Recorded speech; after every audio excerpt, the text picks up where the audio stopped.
ചെങ്ങായിമാരെങ്ങോട്ട് പറഞ്ഞു കേട്ടിട്ടുണ്ടെങ്കിൽ അൻസിന്റെ റൂമിൽ പോയപ്പോഴാണ് അൻസ് പറഞ്ഞത് നായത്തീറ്റ് വാങ്ങി കൊണ്ടാണ്ട് ഒന്നും നോക്കില്ല. വണ്ടിയാണ് സ്റ്റാർട്ടാക്കി നേരെ വിട്ടിട്ട് നമ്മളെ ഭവാദിമാളുടെ ബാക്ക് ടൈം നോക്കിയപ്പോൾ ചെങ്ങായിമാരെ 11 മണി ആയിട്ടുണ്ട്. അപ്പോൾ നോക്കുമ്പോൾ അവിടെ ഒരു മനുഷ്യന്റെ കുട്ടികളിലിട്ട് എല്ലാ കടകളും പൂട്ടി പോയി തുടങ്ങിയിരിക്കണം. അങ്ങനെ അങ്ങോട്ട് പറഞ്ഞു കഴിഞ്ഞാൽ അതിൻ്റെ ഇടയിൽ മീൻ നോക്കണം എന്ന് പറഞ്ഞിട്ട് അൻസ് മറ്റേ കടയിൽ പോയി നോക്കിയത്. അവിടെ പോയി വന്നപ്പോഴാണ് നായത്തീറ്റൊക്കെ നമ്മൾ വണ്ടിയിലിട്ട് സെറ്റാക്കി വെച്ച് കേട്ടോ. അവിടുന്ന് നേരെ വിട്ട് നമ്മൾ ഐസ്ക്രീം തിന്നാണെന്ന്. അപ്പോൾ പൈസ ഒന്നും വേണ്ടാത്തതുകൊണ്ട് നമുക്ക് പോയിന്റുമ്പോൾ കിട്ടുന്നതുകൊണ്ട് സുഖമാണ്. അപ്പോഴാണ് മാറൂഫ് അസ്ലം പറഞ്ഞ അവലിമിൽ കുടിക്കാൻ പോവല്ലേ, നേരെ വിട്ട് അവലിമിൽക്ക് കുടിക്കാൻ ചെങ്ങന്മാർ അവിടെ നിന്ന് ഒരു സാൻഡ്വിച്ചും അതേപോലെ അവലിമിൽക്കാണ് കുടിച്ചിട്ട ചെങ്ങന്മാർ ഇങ്ങോട്ട് പറഞ്ഞു കഴിഞ്ഞാൽ അടിപൊളി സംഭവം. ഏതായാലും ജബലഫീദ് താഴത്തെ എത്തില്ല, നമുക്ക് ജബലഫീദ് കയറല്ലേ എന്ന് പറഞ്ഞപ്പോഴാണ് അസ്ലം പറഞ്ഞു ഞാൻ ജബലഫീദ് ഇതുവരെ കയറിയിട്ടില്ല, അമ്പടി ചിഞ്ചുണ്ടാക്കിയിട്ട് അത് കേൾക്കാൻ കാത്തിക്കുകയാണ്, എന്നാൽ ജബലഫീദ് കയറല്ലേ എന്ന് പറഞ്ഞത് ഓർമ്മയുള്ളൂ. ആ കിടക്കണ ജബലഫീദ് മേലേക്ക് എന്താ വ്യൂ നേരം. ഈ ചൂടത്ത് ജബലഫീദ് ഒക്കെ കയറിയിട്ടുണ്ടെങ്കിൽ അടിപൊളിയാണ്. ഈ ചൂടത്ത് ജബലഫീദ് മേലേക്ക് മസ്റ്റ് ആയിട്ട് പോയിക്കോളി ചെങ്ങന്മാർ, അടിപൊളി ക്ലൈമറ്റ് ആണ്. അതേപോലെ വ്യൂ എന്നൊക്കെ പറഞ്ഞിട്ടുണ്ടെങ്കിൽ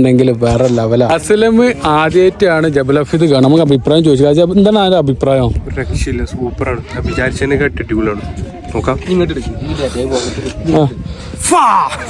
അൻസിന്റെ ഫാ പറച്ചിലൂടെ നമുക്ക് അതിന് മൂട് പോയി നേരെ അടിക്ക് ഇറങ്ങാനുള്ള പരിപാടിയുടെ കുറെ അവിടെ ഇരുന്ന് കുറെ കാര്യങ്ങളൊക്കെ സംസാരിച്ചതിന് ശേഷം നേരെ വിട്ട് അടിക്കട്ടെ ചെങ്ങന്മാരെ. എന്താ രസം. 10 മണിക്കകത്തൊക്കെ. Okay, by.